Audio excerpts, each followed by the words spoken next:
All right, please rise for the pledge. I pledge allegiance to the flag of the United States of America and to the republic for which it stands, one nation, under God, indivisible, with liberty and justice for all.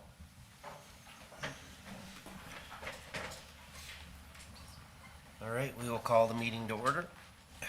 We have the agenda in front of us. Are there additions or corrections? I don't have anything. Okay. Hearing none, is there a motion? This Ted will make a motion to approve the agenda. Thank you, Ted. Is there a second? I'll second. Tom seconds. Any more discussion? All those in favor? Aye. Aye. Opposed? All right, motion carried. Public input. Is there anyone here wishing to address the board from the public? Right?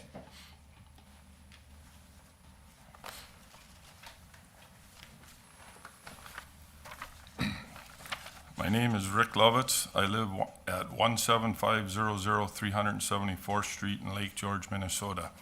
I was here on August 19th, 2025 with a concern about the spring flooding of 374th Street in the past 3 years for up to 2 months each year.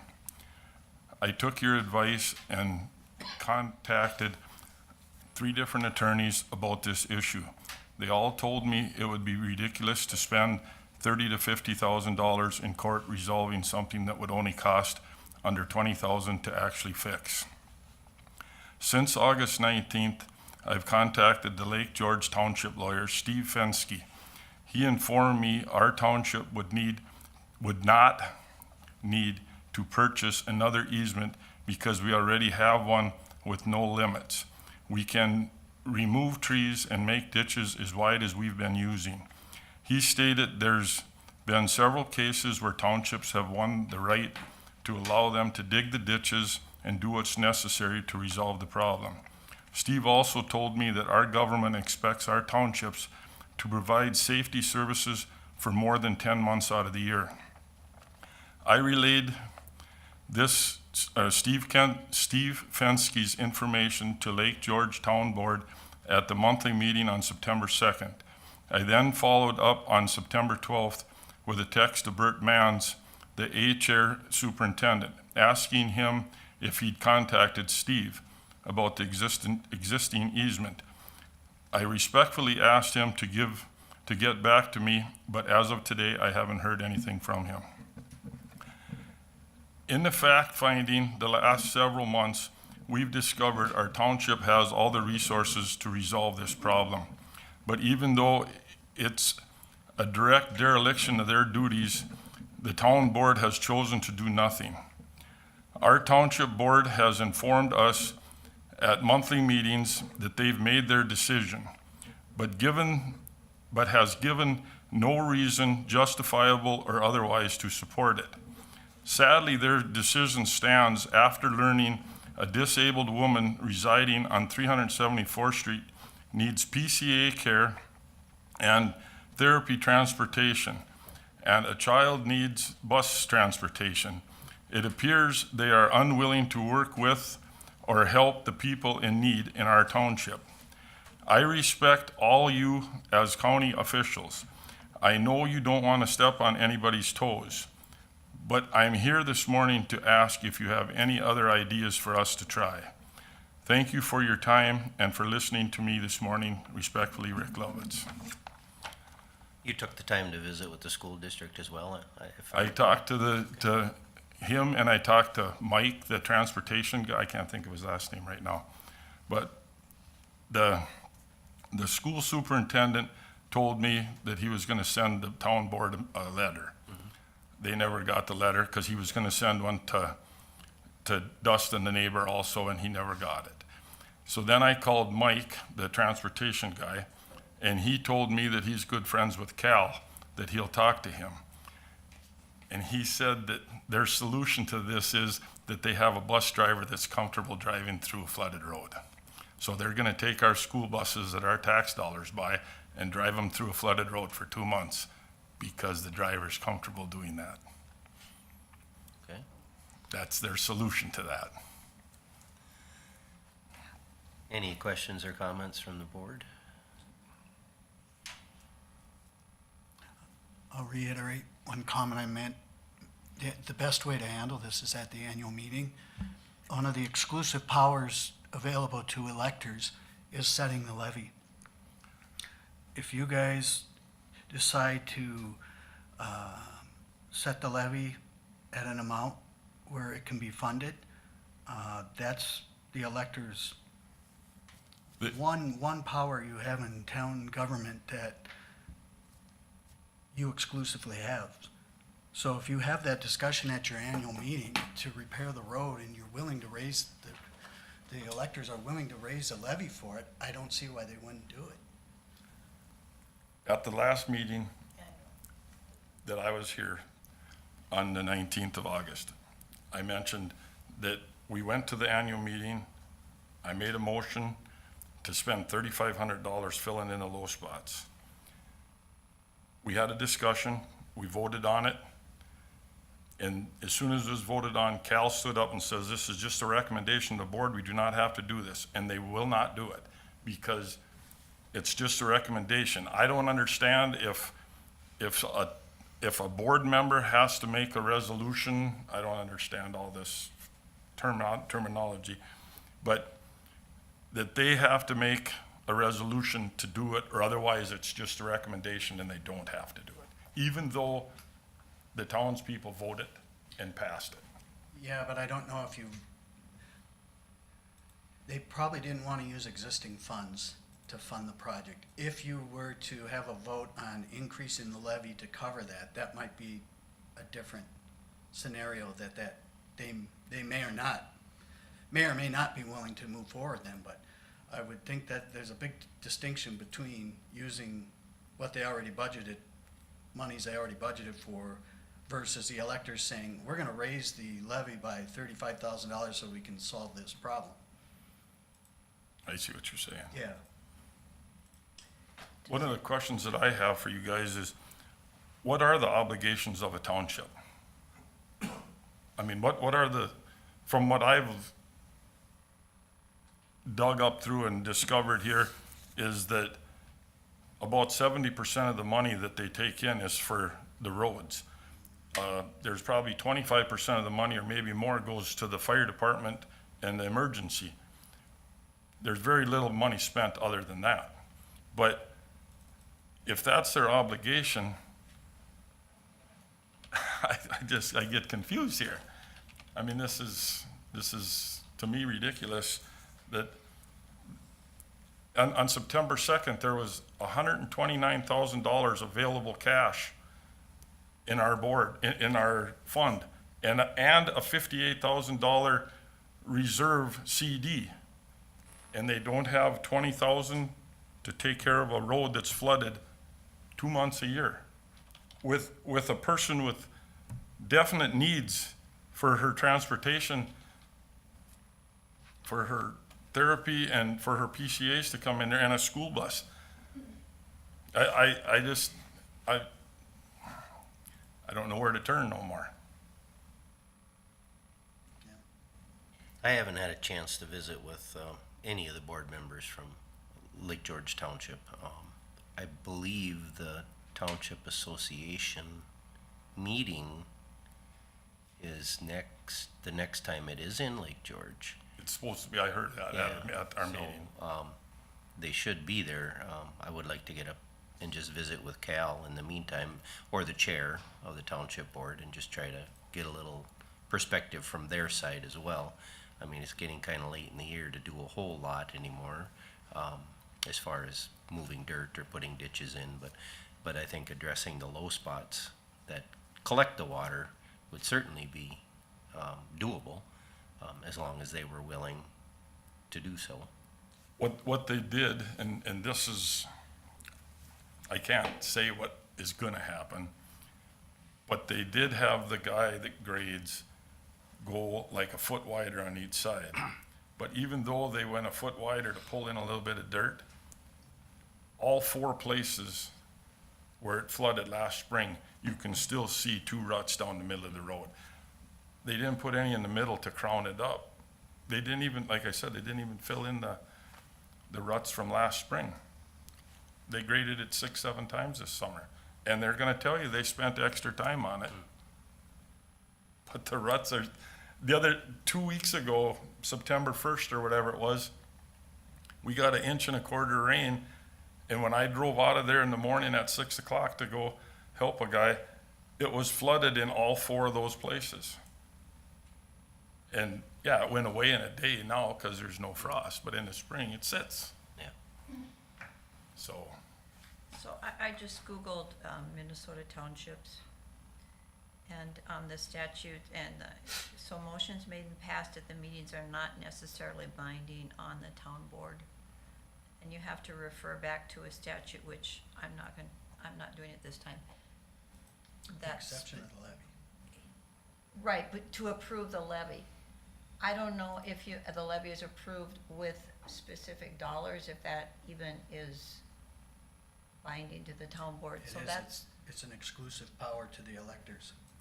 That's why they have to set the levy at the, I know they have to set the levy, but if they also say, and specific dollars shall be used, I don't know. Investigation would have to be how the Minnesota statute reads, if you can actually specify dollars, I do not know. right. Well, I know at the town board meeting, they have a list there that they're gonna donate Yes, 500, 1,000 to different organizations. X amount of dollars goes to the EMT, X amount goes to the fire hall, road and bridge and general fund, but I've never seen anything on ours that shows X amount of dollars to a certain project. so if the taxpayers were willing to raise the levy by, say, $35,000 to fix a specific problem, and it was approved, and you were a supervisor, wouldn't you follow through on it? well, I would think so, but honestly, there's, I would like think there's so, an too. impasse between people here, and As so. a taxpayer, I mean, if the taxpayers are directing you to solve the problem. Yeah. That's the last approach I would take, is just try to work it at the annual meeting. In the meantime, I'll reach out to Cal and have a conversation with him about it. Well, I'll tell you That's the exactly. best way to solve it if you can get it done. Well,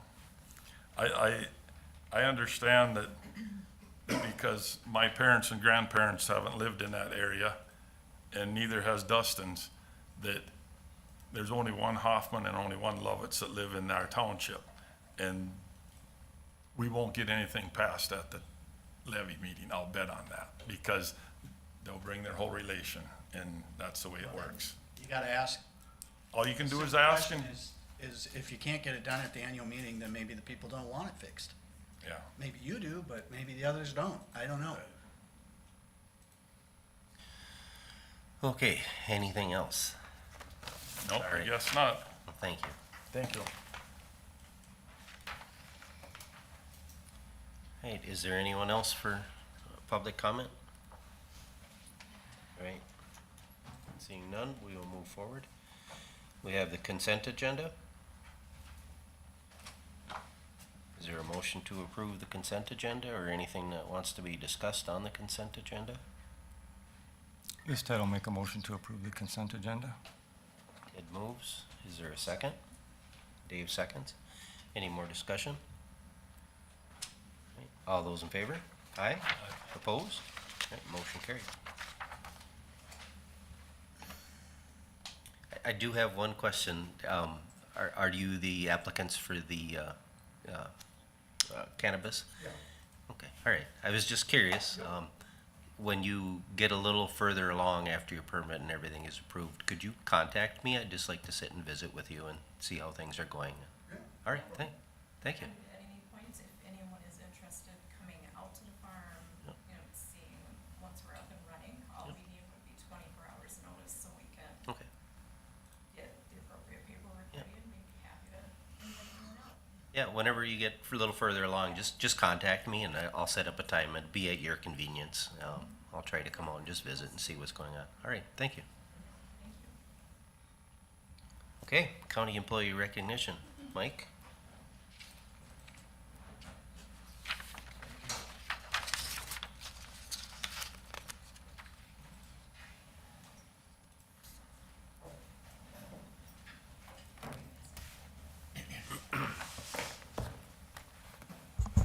Good morning. Morning. For county employee recognition today in facilities management, we have Gerald Bogan, Facilities Maintenance Technician 1, began the full-time position on September 8th. In Human Services, Nancy Mitchell, Fiscal Supervisor 1, is recognized for 20 years of service on September 12th. Rita Merschman, Eligibility Worker, is recognized for 10 years of service on September 14th. And Olivia Ilanimi, Intern Human Services, began the internship on September 4th. All right, thank you.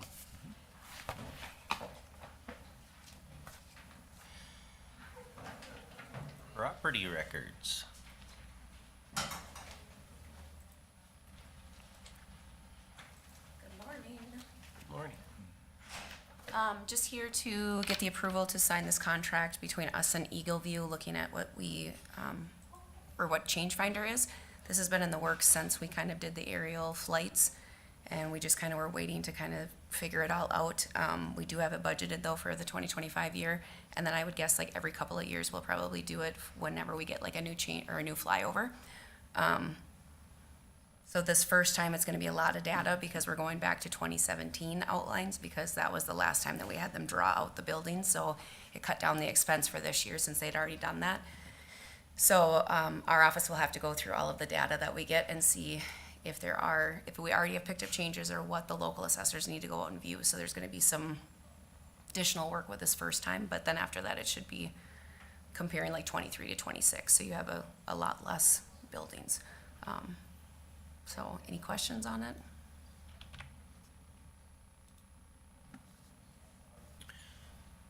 No, I don't think so. All right, I'll move to approve. Dave moves. Is there a second? I'll second. Char seconds. Any more discussion? All those in favor? Aye. Aye.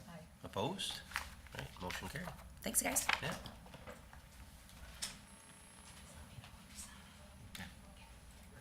Environmental Services. Good morning.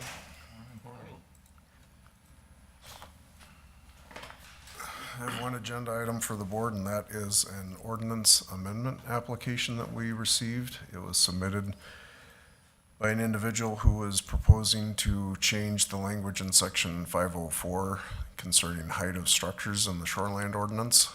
The current language lists that the max height for a structure is 35 feet, and the application proposed that a 25-foot maximum height be considered, citing what the surrounding counties have for maximum heights that are lower than what Hubbard County allows. So that went to the Planning Commission at the August meeting, and the Planning Commission made a recommendation after discussion to leave the 35-foot height alone, citing primarily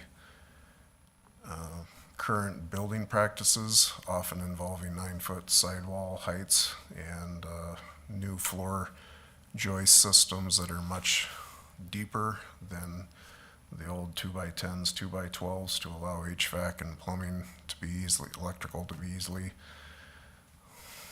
woven through the joist. So that was kind of the board's thought, that 25 feet would be pretty tight in being able to accommodate those building practices and still have a reasonable roof pitch if you built a 2-story home. I'll add something because I was there. And this gentleman was not there. If you read through, he just wanted it approved because that's currently what the state is. I will make a motion to support, just to leave it as is at the 35 feet. I'll second. Char moves, Tom seconds. Any more discussion? I agree with the planning commission, and what Garrett just said, that with the way homes are built in that now, I could see it'd be hard to stay under the 25 feet, especially with a 2-story home. And then with the cathedral ceilings and all, I mean, in my mind, I was thinking about it, I was surprised that the neighboring counties would be at 25 feet. And I guess the only question I had was, do you have anybody who complains about too tall of a structure? Occasionally, but usually it involves a walkout basement. where then the aesthetic look appears to be greater, but then when it's actually measured according to the ordinance, it's within the allowance of 35 feet because that's measured from the point of highest ground contact to the peak of the roof. So unless that walkout is greater than 10 feet deep, that's how it's measured. So it, you know, on the lakeside, it can look larger, but it's still compliant. Thank you. And I was thinking about some of the lots that are out there now. They're rather narrow. You can't build a good-sized house parallel to the shoreline. You need to go perpendicular, and therefore you're going to go deeper, but you're going to go higher as well. It just seems like everything there is going to be taller, the way that things are built now. So that raises a good point too, that often with variances, the Board of Adjustment would prefer that someone build 2 stories to minimize the footprint for impervious surface considerations than have a larger footprint with a single-story structure. Those walkouts that you mentioned, though, they're fairly common. Even my house is a walkout, and it has the 12-12 pitch, and I know that pitch goes up there to around 30 feet. So, you know, why would you want to go and not allow those? All right, we have a motion and a second. We'll call for the question. All those in favor? Aye? Aye. Opposed? Right, motion carried. Okay, thank you. That's all I had.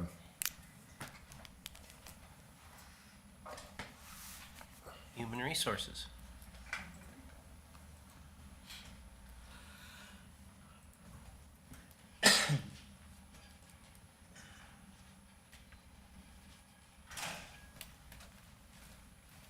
Morning.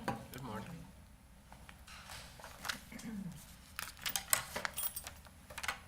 Before you today with the Human Resources agenda is we have the annual health care and ancillary or voluntary benefits renewals for 2026 coverage.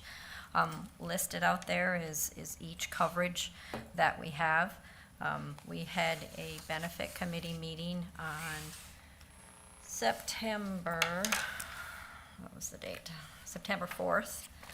We had both our healthcare coverage broker and NIS, National Insurance Services, and then our ancillary benefits broker, Integrity Benefits, were present at the benefits committee meeting to explain the coverages for 2026. The healthcare coverage we have with Medica, we had a second-year rate cap at 14.5%. Via our broker, they were able to negotiate to a 13% increase. So it was the Benefits Committee's recommendation to renew with Medica and that second-year rate cap, and then, but getting it down to a 13% increase. So that is one recommendation. I don't know what your choice is, if you'd like to just do healthcare and ancillary benefits in 2 separate motions, or if you'd like to do it all together is fine as well. Mr. Chair, I have a question for Gina. So I believe the first 5% is covered by the county, and then the difference of the 8% is split? It's a 50-50 split. For the whole 13% or the first 5% is covered? The whole 13%. Okay, Yeah. thank you. Yep, with that, yes. Otherwise, I can keep going with the ancillary benefits explanation as well. Is there a preference? Just keep going Yeah, forward. okay, all right. Just highlighting some things as going down the group term, life and voluntary life insurance we currently have with Lincoln Financial. They came in with a no rate change and a 2-year rate guarantee, and then some policy updates that are listed there as well too for coverages. So expanding and getting into staying with industry standard of where policies are, so we don't get behind in that aspect. Our dental insurance is currently with MetLife and receiving an 8% renewal increase. That is actually, MetLife came down to an 8% increase. We were at probably like a 20% increase based on our claims. But we, as noted in other areas as well too, with the Minnesota paid family leave, we have chosen, and the board has already previously approved in a board meeting, to go with MetLife as our third-party administrator for that Minnesota paid family leave starting January 1 of '26. So MetLife, because we have, you would say, bundled some coverages with them, they agreed to an 8% increase for our dental insurance with that. So the recommendation is a renewal with MetLife and dental with an 8% increase. Our vision insurance is with VSP with a no renewal rate increase and a 2-year rate guarantee. Accident and critical illness, are recommending a change to the carrier MetLife, and it would be providing an attained age rates and some coverage updates. It's pretty similar in coverage to what we currently have, but Hubbard County, I can say for years, has had coverage that has been what's called issued age. So the day you sign up for it is the rate that you stay with forever. And that changing to an attained age of when they sign up, and then it may change year from year with that. There are coverage updates that are benefits to going with the attained age. Plus, it's electronic online enrollment systems is much more compatible to go with an attained age instead of trying to have to grandfather back those issued age dates and rates. Hospital insurance, there was no, or hospital insurance is with a change of carrier to MetLife. Short-term disability, that due to the, again, the Minnesota paid family leave that is coming into place 1/1, it is a recommendation from the ancillary benefit broker that we discontinue the short-term disability. Basically, the paid family leave is covering that point and purpose. We still have the long-term disability if needed, past that period of time, if they would still need any additional coverage. So we would discontinue providing short-term disability. And then long-term disability would be, continue with Lincoln Financial with no renewal rate increase and having a 2-year rate guarantee with that as well too. Commissioners Kruger and Van Kempen on the Benefits Committee were in attendance, and I think we had really good discussion with employees who were at the Benefit Committee as well. Their employees are members of each union bargaining group that have representation on the committee as well. So I think it was good information and nice having both the brokers there as well too to give any explanations with questions or explaining the renewals as well. So then, once we receive this renewal approval today with the board, we'll be able to get started with our programming of our systems for the 2026 open enrollment. We're planning October 20th through the 31st for employees, and then we'll have employee meetings as well too, with both brokers in attendance as well for our employees. And Gina, was there, I'm trying to remember, I don't have my notes with me. I know that there was, I believe it was the life insurance. One of them, we could have saved a couple of dollars a month. Mm-hmm. But talking with the staff and the HR and that to do all the paperwork, I thought with having to learn new systems and stuff versus saving a couple of dollars a month, it wasn't worth a couple of dollars a month savings, so we stayed with what we had. Mm-hmm. It was nice to see, though we did have quite a few offers in the life insurance part there, I believe 5 or 6. Mm-hmm. Right. And that's what happens even through the ancillary benefits more than not is the broker will be good as well too of integrity benefits is, you'll see, here's a 10 or a 20% decrease in rates, which, they verbiage it as, they're trying to buy your business to get this, big decrease, and then you'll just see the rate increase. rate increase later. So, but I think that's an example of what you're saying is there was really good discussion at the committee of the benefits makeups, the reasons why, their recommendations came where they did as well too with that. One thing that came up in the discussion was that for the health insurance, Hubbard County employees have a very low rate of getting annual physicals. So yeah, we need to, through some kind of education, get that boosted up. Our healthcare broker NIS shared in their negotiation to get our rate cap from 14.5% down to 13%. The contention was one of those areas was of seeing the claims and the data was that, Hubbard County employees had very low annual preventative appointments. So it's wanting to get more education out there, talking to employees to have them understand. But then it's also the discussion as well too that we go heavily with is that, we'd like to see, like Robin, the payroll coordinator said, is can we decipher that data to say they went in for their preventative and that's where it should have been coded as their preventative. But then they talked about, I've had an earache, and then they instantly changed it to a different charge. So are we kind of maybe okay? And, could they dig into that further? Health, wellness, and education is always a good thing to, for people to know and to go. But it's also, go in, stick to your preventative appointment, and, with that as well. So sure, more things to keep working on with our employees in that respect and educating. How are we on pharmacy expenses? I don't As far have. as using the most reasonable pharmacy. Right, I don't have that. That is one of my notes as well too. It's always to get that utilization report as well too. So, and I know last year that was a late coming report that we always put out on our HR Connection site for employees as well too, to see that. I know one of the comments at MRC that was very, very common was that they don't trust the state to run the paid leave. That's why a lot of the counties are going with outside sources.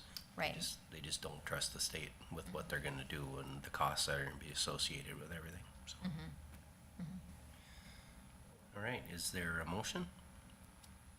Ms. Ted, I'll make a motion to accept the healthcare and benefits that HR has brought before us. Ted moves. Healthcare or all? Oh, all of it, yep. Ancillary benefits too. Yeah, okay. I'll second. Ted moves, Tom seconds. Any more discussion? All those in favor? Aye. Opposed? All right, motion carried. Thank you.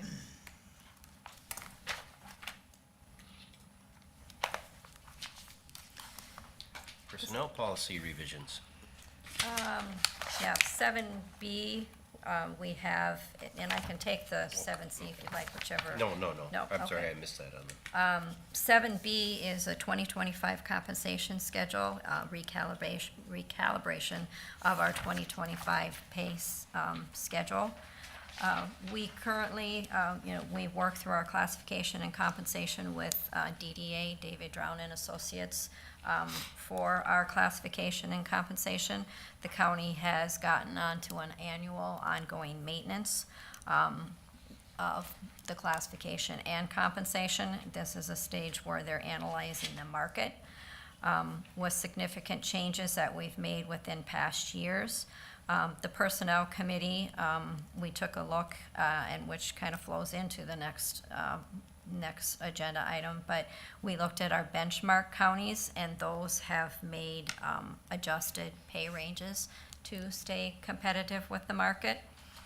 The Minnesota legislature did remove, there was called the salary cap. There was only a percentage of what could be made of the governor's salary, and that was removed by legislation. So counties, in particular, really increased their leadership pay in order to maintain recruitment and retention efforts. So in that market analysis of the county, the DDA went through and ran their tests compared to our benchmarks, and they are stating that we would need to recalibrate currently our 2025 compensation schedule for certain leadership positions.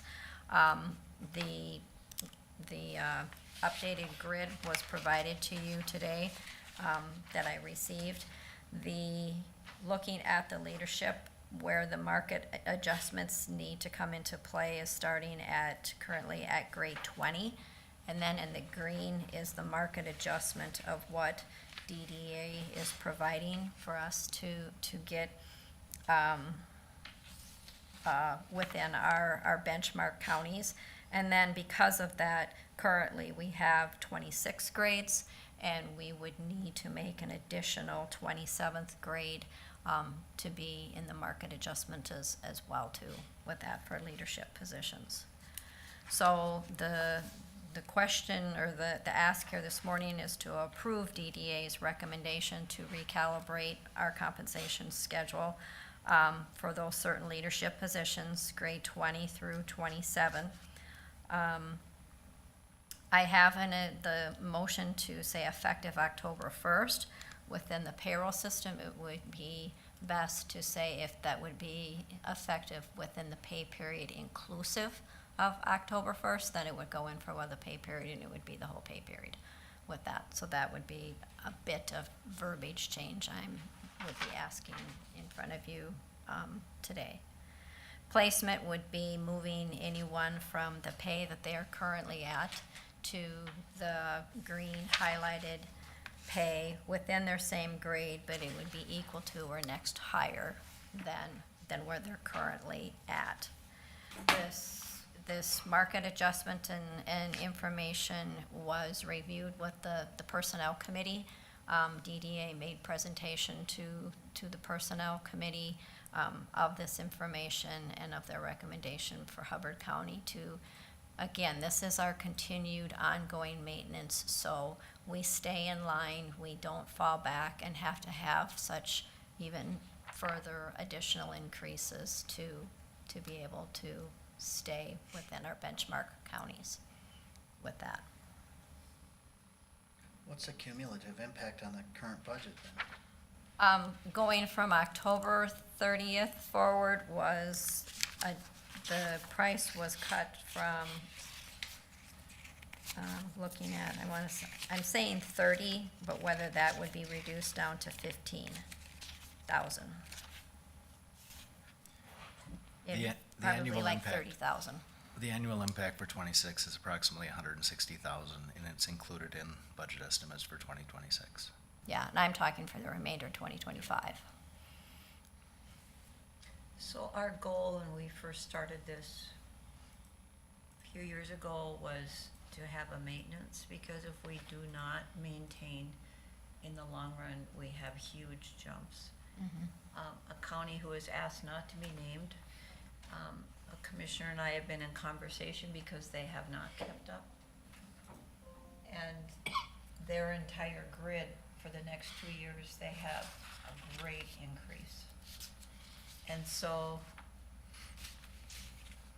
even though this seems like, dollar amount, it has a definite impact, but when you look overall what our long-term goal is, this is what our goal is to do this annually and to make sure we're updated with whatever positions need to be updated. I agree with, last year, I'll keep that commissioner on name too. After a meeting, pointed out to myself and Craig Gosvick that our two counties are making it so his county had to raise their pay by over 10% to keep their employees. And I think that's what we're doing here, is we want to keep the good employees that we have. I'm concerned that it's a vicious cycle too, though, where you're comparing yourself to your neighbor, and your neighbor bumps up, so then you bump up, and now where's it gonna stop? I share that concern, and at the same time, there's a cost to people good employees leaving and then have to retrain. I don't know where the cycle stops. Yeah.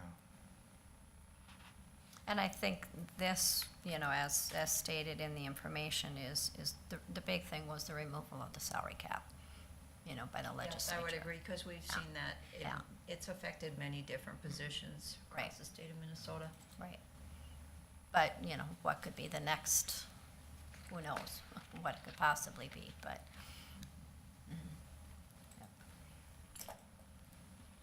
Okay, is there a motion?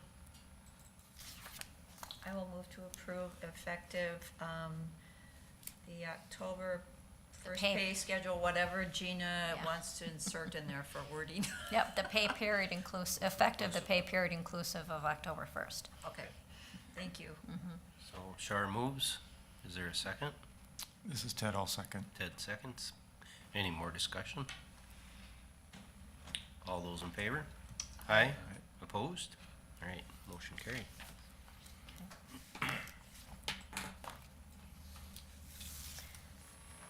So in that same line of discussion, then the final agenda item of the personnel policy revisions is, as we've gone through this whole process, everything prior that Hubbard County had was always via a resolution.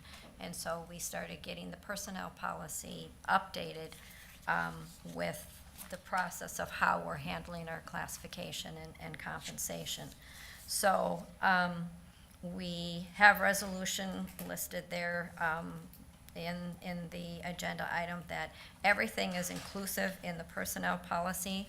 Now what's coming before you today to update section 5 of the classification and compensation plan is our benchmark counties. We currently have the 5 surrounding counties, and talking again with DDA as our consultant and having them present to the Personnel Committee to explain this. Jeff has given the input as well too, feeling that yes, we do need to expand our benchmark entities for our market adjustments and our classification and compensation. So the recommendation with the counties being added was Aiken County and Crow Wing County, Itasca County, and Otter Tail County. So that was a last paragraph in the resolution that referenced our benchmark counties. I pulled that resolution paragraph into section 5, inclusive of those additional benchmark counties. And those were included in the prior salary grid.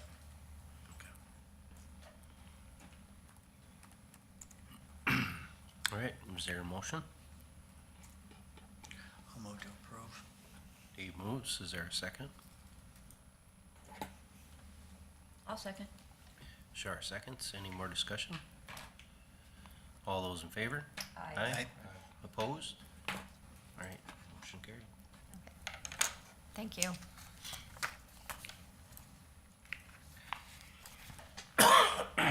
Okay, on to administrator.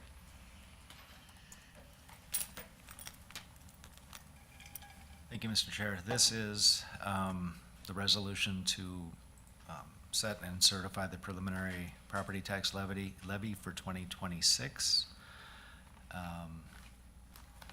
And the recommendation is to set a preliminary levy of $22.9 million, which is a 7% increase from 2025. The budget is not reconciled to that yet, but we are working towards that. I have a meeting with Brian to review some items in Human Services this afternoon. And right now, based on about $300,000 away from making that work, so I don't think it's going to be a problem.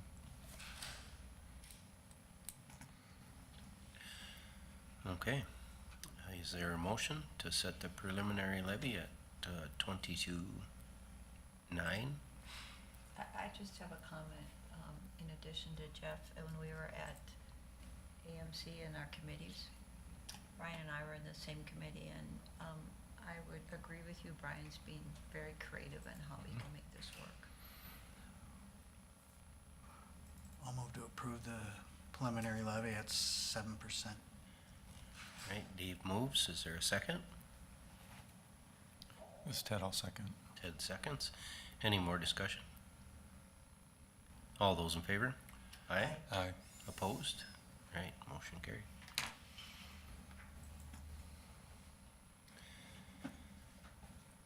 Okay, we're down to committee reports unless the administrator has something else. I would just, I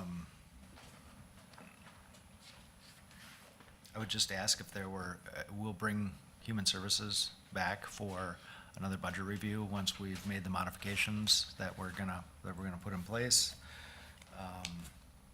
If not, October 7th and October 14th, I'll have an updated budget, IFS budget and levy summary for you that reflects the balancing of that number. For those that are interested, I would just highlight the first meeting on meetings to note that Farden Industrial Project public meeting has been scheduled for 7 o'clock next Thursday up at Farden Town Hall. And I think that would be what I have for highlights. I have a question to Ted on that. Did you feel it's important any of the rest of us attend, or is your representation, do you think that's fine? I guess it'd always be nice to have, if somebody can come and join. I guess a lot of it's gonna be Widseth, Smith and Nolting kind of informing us on what research they've done and stuff. So I believe it's gonna be more of a educational meeting. I think there's, our WSN contact and myself and Mary are gonna be reviewing this week what we're looking for an agenda, and there's a good portion of that agenda which is gonna be, public comment. So we are gonna we're gonna give probably about a 15-20 minute presentation and then ask people to react to portions of that presentation and provide any other data that they have. So I think it's gonna be largely interactive. So do we need, because there's a potential of more than 2 of us attending, do we need to do anything with that? It's not gonna be a public meeting, but yet, it's not gonna be a board meeting, but yet there might be more than 2 of us attending. Yeah, and because there's no action taken, we can post a notice that there may be more than 2 of you there. Okay. But it's not county business at this point. It's a public meeting. Yes, yeah, okay. Yeah, so if you get a chance to come, that'd be great. Of course, you'll get to hear then firsthand the concerns of the Yeah. public. Okay, thank you. You're welcome. Thank you for asking. I have something else scheduled for that evening, but I might see if there's an alternate date for what was planning on doing, and I will try to be there. Yeah, I'll plan to come, Ted. Okay, so if we were done with administrator, we'll move on to committee reports. I can start. Okay. I have one, the Farden incinerator. Going through the numbers, the municipal solid waste to the incinerator, everything's down across the board a little bit there, which I guess is a good thing. Recyclables, there again, we're not at historic highs, but we're definitely not down at the low parts. Paper, for example, one time we couldn't give it away, and now we're getting $18 a ton. Number 2 natural plastic, you got your number 2 plastic that's going for $55 a ton, but then you have your natural number 2 plastic, which is the more clear, going for $770 a ton. So you can see quite a difference there. Aluminum up to $1,930 a ton. But it is going to be, dependent on budgets and everything, it could become a volatile market. But we'll just have to see. Let's see, talked about the organics grant program. Also talked about robots. They've got installing a couple there to help the sort line. As far as staff at the incinerator there, they're down a couple of boiler operators and down a couple of mechanics. But they do have one new boiler operator that has been employed, but hasn't quite started yet. Let's see. And of course, we talked about the MPCA rules that they're looking at passing and how that could affect the counties, and if we're required to be closing down our landfills before the MPCA has an alternate for us. And I know a lot of comments that were due on the 12th to the MPCA. I know a lot of the comments are gonna be geared towards that, is how the rules are closing down C and D landfills, but they don't have a true alternate plan yet for what do you do with it. I thought were you at AMC this last No. week? Okay, it was really interesting because Solid Waste did a presentation, and in that presentation, they said that they're looking at MPCA would no longer make the rules down the road. They would just be an advisory committee. So I thought in light of all that's happening, that was really interesting. Who knows where that will go? I know there was discussion. There was some discussion with the MPCA where they're asking about what we would like to do type of a thing, and they're asking other areas of the state where we're the only area of the state that actually spent money, and we have a plan, a 9-county plan to address this stuff, but yet they didn't really give us any funding, but now they're talking about funding, and then there was some funding that was approved at the last legislative session, but nobody knows what it was approved for. It was 8 million or something, you know, and nobody's getting an answer as to why that was, you know. And so it's not smooth sailing, but, you know, if like I say, we've got 9 counties that stepped up, spent some of their own dollars, and did get some grant money to try to address the issue, and then nothing's happened. You know, so we're hoping that the state, excuse me, steps forward with some funding, even though they talk about being in a deficit in the next biennium, still hopefully some funding. It all comes down to priorities. You know, are we gonna fund something like this or not? I know that there is one alternative to where you could take your construction and demolition debris to a lined landfill. But now those, like we've got at Gentry there for our landfill, that's got the leachate collection and all that kind of stuff, a lined facility. But then now that will fill up quicker. And we're having issues already trying to get approval for adding cells, and I don't know, John down there, Steiner, he's got a tough job, deals with a lot of bureaucrats, and I think he's doing a good job. And that's actually the only meeting I had this last week. Okay, Tom? My turn. Let's see, I had the Mental Health Board, a local advisory council. They updated their bylaws for the advisory council. And then it was mentioned that on September 24th, HIP, Hubbard and Prevention, will be talking about the effects of excessive screen time at the high school. That'll be at 6 o'clock. You're on HIP, aren't you? Okay. Thanks for mentioning that, I appreciate it. Okay, sure. I've seen that with some of my own grandchildren, and wow, they just spend way too much time on that screen, and it has long-term effects. Then the Walker Ambulance Committee met. We set the preliminary levy for 2026 at $528,500, and December 2nd will be the truth and taxation meeting for that. Approved the purchase agreement with the city to purchase their ambulance garage for a price of $1, which if this committee or this district would ever dissolve, then they would be sold back to them for $1.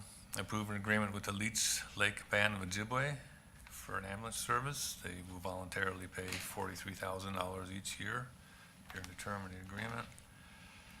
And then at the AMC Policy Conference during the Environmental and Natural Resource Committee meeting, there was one presentation on the Nuclear Energy Alliance, and a lot of interesting information came out of that. like in 2023, the legislature passed a law saying 100% carbon-free by 2040. And the reality is that there's no way that we can be carbon-free by 2040 with the use of solar or whatever they're thinking about without the use of nuclear. I mean, there's no way they're going to be able to make it. Nuclear is actually a clean energy source, and as far as disposal, since the 1950s, all nuclear reactor spent fuel would fit into an area of 1 football field, less than 10 yards deep, and it has harmed exactly 0 people throughout the life of the industry. Land use needed to produce 1 million megawatts of megawatt hours of power. Wind, 17,800 acres. Solar, 3,200 acres. Nuclear, 103 acres. And we are currently the only state in the nation that has an outright ban on nuclear reactor construction, new nuclear reactor construction. So they have formed this Minnesota Nuclear Energy Alliance. It's already a growing list. There are 2 counties that are part of it right now, and there's a number of commissioners coming out of this meeting last week who are going to go to their boards, just like I'm going to come to this board right now and ask that Hubbard County join this alliance by resolution and become a member of it. Because we are not going to meet that 2040 goal. So I have actually something to add in my committee report that will align with what you're asking. Okay. That came out of NACO. Really interesting, Tom, that you bring this up at this time. Okay. Well, I hope we consider that. I'd like more The information. counties that belong to it right now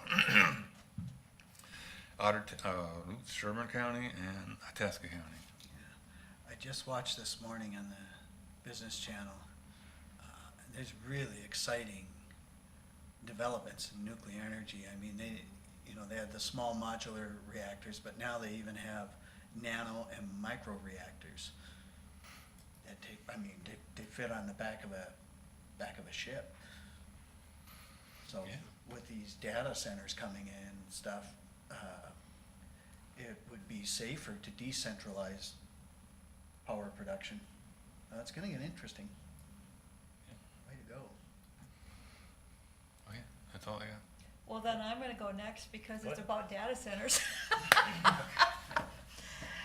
So I actually had a conversation with someone who's involved in the data center that possibly will go up at Harwood. And you know what, I hadn't even been aware, I don't listen to North Dakota politics, but currently in Allendale and Jamestown, they have 2 data centers, and that company is seeking to expand into Harwood.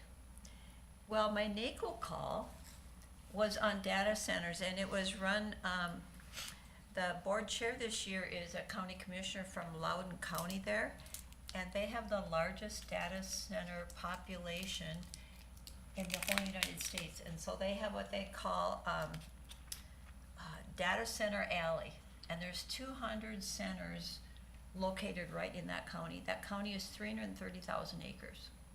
Currently, there's not enough energy for housing, business, and the data centers, so they're not running at 100%. And if they ran it solely by solar, the county is 330,000 acres, they would need 440,000 acres to put up enough solar panels just to run the data centers. Same with wind, that's not feasible. And so the answer right now is they're not able to decommission anything because currently they don't have enough power for what they need for what's in current operation. And so the future is nuclear, and that's the direction that they're going. And we're going to actually spend the next 12 months talking about solutions for data centers at our NACO call, our energy call. The reason we're talking about this is because Mike is urging counties to look into this issue and develop policy before they come in.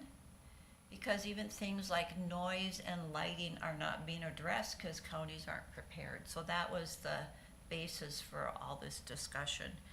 I got a lot of notes, I'm not gonna take time to go into that, but the one thing I thought was really interesting, two things.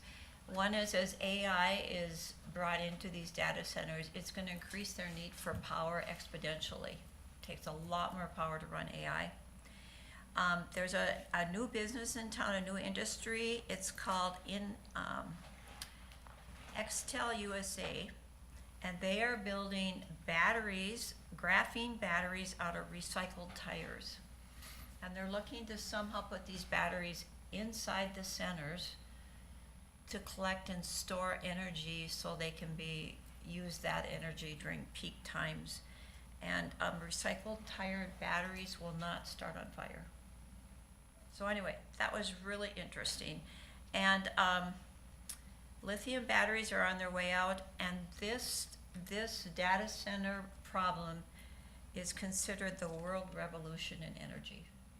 So it's actually the most interesting NACO call I've been on. Second, I'm on the executive committee for Prime West, and so as you know, Jim is retiring May 31st of 2026. We have offered the position to Matt Magason, who currently is the Director of Member and Provider Services at Prime West. He's been with Prime West since 2007. He's highly respected by his peers and the staff at Prime West, by Jim. Jim has mentored him all along, and he's highly respected by the Joint Powers Board. The Joint Powers Board voted unanimously to extend him the offer, and we have a contract written up, a 5-year contract, and so we're just waiting to get a date to present that to him where he can formally accept. And I think that's it, other than those of us that were in our policy meetings. We developed policy for the December meeting. And may I insert one thing? Is Yes. there a consensus to consider voting for, or are we joining this Nuclear Energy Alliance, or do you need to think about it some, or? I would have no problem joining that. I could be supportive of joining that. Can you, does it require a motion, or? I'd like to see the resolution that they're passing around and other Yeah, people that are would be adopting helpful. and bring it to a future meeting. Yeah. Okay, and then maybe just direct it. Speaking on that too, I might have something like that coming down the pipe. I'm waiting for information on a one-sheeter, but it has to do with all the northern counties have formed a group to look into the PILT stuff and the land grab and stuff. Okay. And I was approached by Jack from Roseau County that they'd like to have us in there. Okay. Okay, So when I get that, I'll bring it forward. sure. All right. And the one other thing I had was AMC Policy Conference. Kind of interesting because for 7 years in the Public Safety Policy Conference, it's been the same thing. One of the policy recommendations has been there for 7 years, and it's regarding mental health and having the state do more about that and build out mental health facilities for youth and adults. It's the first time people actually, I think, angry might not be the right word, but our resolution was drafted again to put more teeth into it and be a little more forceful about how this needs to get taken care of. People really passionately spoke up. You could read the temperature in the room. It has reached the point now that good citizens are dying because of this problem. And there's no place for people with mental health illness to get help to any degree. They end up in jail. And the jails they're not prepared to do this. Wadena County finally hired a jail social worker where they got a grant from Sourcewell to pay for it. And it's helped align the inmates with the help they needed and stuff, because they were having such terrible turnover in their sheriff's department, people just they just couldn't take it anymore, dealing with those inmates that had those issues, so. But like Sheriff Carr said, it's a double-edged problem, because, okay, we're putting something in place that's kind of a stopgap measure, and is the state gonna look at, oh, that's the solution? Because he says it's not the solution, it's a stopgap measure that we did to try and keep our people from, and want them quitting, they couldn't, too much pressure, so it's not the right place to be doing that, but. Going along with that, all the 5 things that we passed in Health and Human Services, strong wording on funding, Yeah, and it has to come from the state. And interestingly enough, the African American, whatever that long, it only is 17%. If everyone was covered under that, no matter what their need was, it would be 17% of the people in the state, and most of that is metro. yeah. And so, how come we're putting into place something that is a metro problem and making it a statewide problem when we have solutions already in place that are working in rural to deal with that, and yet the state is saying, no, you have to do it this way. And there's not enough beds. No, there's not. I mean, you could build out 200 beds across the state, it still wouldn't be enough. And But there counties- are facilities, Yes. there are facilities sitting strategically around the state of Missouri, like Bell Hill Recovery is empty. I mean, so there's one in Otter Tail that could be done too. So facilities are there, we just have to, are you willing to spend the money on it? And my argument during the whole thing was, we are spending the money. Yeah, People are dying. What's life worth? What's all this societal problems worth to you? It's costing us money. So hopefully the message will get through. It's what we've been doing with. I wouldn't say restorative justice is good in many ways, but maybe it's gone to the point where it's too far that we're letting some really bad hombres out on the street, and it's not good. And so hopefully between your policy committee and the other, hopefully AMC figures out they really need to pull this together, kind of like they did with the governor's budget thing, and get everybody on the same page, make it a #1 priority, and then go directly to the voters like they did with the governor's budget thing, and start talking about this issue so that voters are informed about it. It needs to get addressed, or we're gonna be paying big time. with unsustainable dollars. You can't have this kind of crime and stuff going on constantly. Okay, anything else? Any other committees or anything? Hmm? Did you have any other committee? that's it. Okay, all right. I had a couple that I attended. Actually went to the Clean Water Council meeting yesterday. Today they were doing their field trip. Obviously I wasn't able to participate in that, but I listened to the SWCDs, and there was another entity that gave some presentations. A lot of interesting information about what's going on as far as clean water emphasis. So I found that rather interesting. I wish I could have stayed a little bit longer, but I had to leave. And last night I went to the Hubbard County Township Association meeting. Josh from Solid Waste gave a brief presentation about what's going on with solid waste construction and demolition, and some of the positives and negatives of things like that. And then he talked about the organics, and then he also spoke about the grinder and the mulch and everything that's being moved forward. And then SWCD gave a presentation about there's a shortage of seeds for Bedora Nursery, so they're buying from individual people. They're buying pine cones, acorns, and other tree species seeds to clean and then plant at the nursery, because they've got an extreme shortage, and they're paying people to by the bushel to bring these in. Is it more than red pine or short? Yes, Okay. acorns, black spruce, white spruce, And why are they was short? white and red oak, because they just people haven't been bringing them in, and they don't have another source for them. Okay. And it's the last state nursery, in Minnesota. The closest place to really get good quality trees is Wisconsin. And do we wanna buy Packer trees? I don't know. Well, plus they're not native. They're Oh, yeah, they're not They're native. looking Yeah. pretty good, Steve. They're looking Yeah, I better know. than Vikings. So anyway, that's what occurred last night.